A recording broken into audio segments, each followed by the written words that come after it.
kami rencanakan ini. Sudah 2 bulan 3 bulan yang lalu kami akan dari gugus tugas akan berikan sembako kepada seluruh hati tadi lebih besar, tapi kondisi keuangan hanya kami dapat untuk saudara ini 750.000 yang dananya kami transfer langsung ke fakultasnya yang diajukan kepada kita.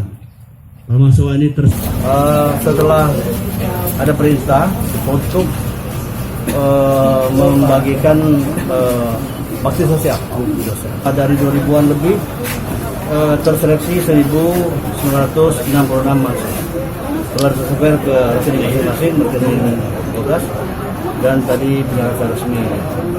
Jadi tuntas bantuan dari COVID-19 baik kepada masyarakat maupun mahasiswa.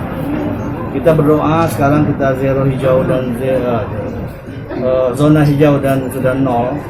Tetap kita pertahankan untuk tidak lagi yang positif penularannya. Lebih sulit mempertahankan ini.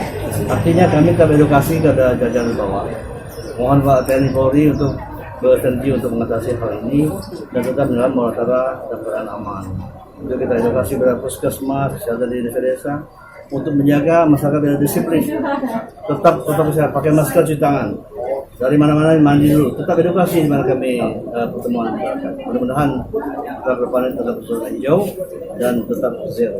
Alhamdulillah ada bantuan. Ini tuh bisa mengurangi beban orang tua untuk bayar kan, terus bisa dipakai untuk keperluan yang lain.